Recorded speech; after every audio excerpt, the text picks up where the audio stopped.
জায়গায়ও একটা গুরুত্বপূর্ণ জায়গা। তারপরে ধরেন এই যে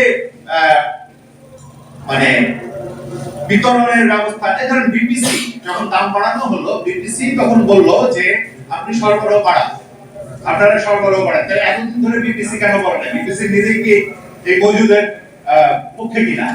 এই যে মজুদদারদের যে এত মানে আমরা এতদিন ধরে নানা ধরনের বকাবাদ্য করলাম, হ্যাঁ সবাই মিলে মজুদদারির বিরুদ্ধে এত কথা বললাম, তো বিপিসি যদি এই কথা বলে তাহলে বিপিসি কি আসলে মজুদদার কিনা, সেই প্রশ্নটাও তখন চলে আসে।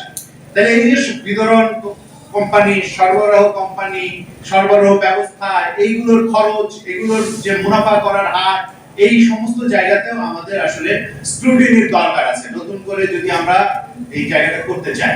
ধরেন যারা এই ধরনের কাজের সঙ্গে যুক্ত হয়েছে অতীতে, তাদের দিয়ে যদি আপনি একটা নতুন পরিকল্পনা করতে চান, ধরেন যারা লুটপাট করেছে সেই লুটপাটকারীদের দিয়ে যদি একটা নতুন পরিকল্পনা করতে চান, তাহলে কি হবে? যে ওই লুটপাট এবং এই পুরো প্রক্রিয়াটাই আবার ফিরে আসে।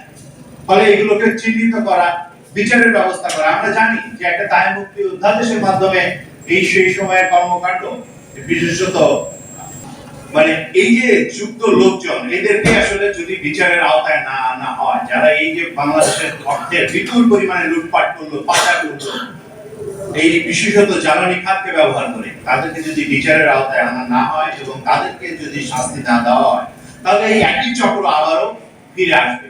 কারণ তারা বাংলাদেশে একটা গণ অভ্যুত্থানের পরেও তারা এই পুরনো যে লোকরা, এই পুরনো লোকরা কিন্তু এখনো পর্যন্ত এই পুরনো বন্দোবস্তটা এটার ভিতরে চালু রাখছে, এবং এই চালু রাখা তারা নতুন সরকারের সময় এসেও এই সুবিধা নেওয়ার জন্য এই কাজগুলো করবে। এবং সরকারের নীতি মানে কে যদি সরকার জনবান্ধব নীতিও এমনকি নেয়, তাহলেও সেটাকে বাস্তবায়ন তারা করতে দেবে না। এই জায়গাটা আসলে আছে। ফলে তাদেরকে চিহ্নিত করা এবং আইনের আওতায় আনা, এটা খুবই একটা জরুরি প্রশ্ন। তারপরে যে প্রশ্নটাতে আমরা যাই যে এটাতে আমাদের কি কি ধরনের আসলে পদক্ষেপের জায়গা, এখানে প্রথমত আমরা এটা আগেও বললাম যে জ্বালানির ন্যায্য এবং খাত ভিত্তিক মূল্য নির্ধারণ করতে হবে, জ্বালানি খাতে অপচয় রোধ করতে হবে। এই অপচয়টা নানান ভাবে হচ্ছে এবং এই অপচয়ের জায়গাটা আসলে রোধ করা জরুরি।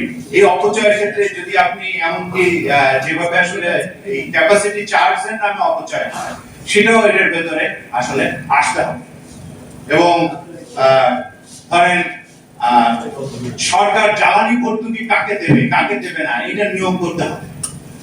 ধরেন এই যে উপসচিব থেকে শুরু করে বাকি সবাই এই যে মানে এই সরকারি কর্মকর্তারা যে পরিমাণে জ্বালানি ভর্তুকি পাচ্ছেন, এটার যুক্তিটা আসলে এই যুক্তিটা আমাদেরকে আসলে বুঝতে হবে।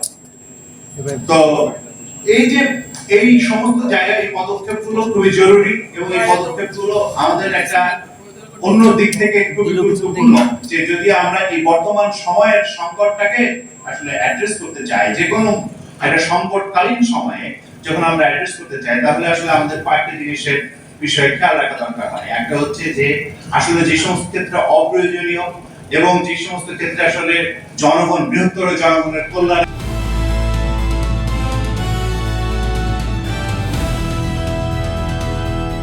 দিনাজপুর টিভি, মানুষের জীবনের কথা বলে।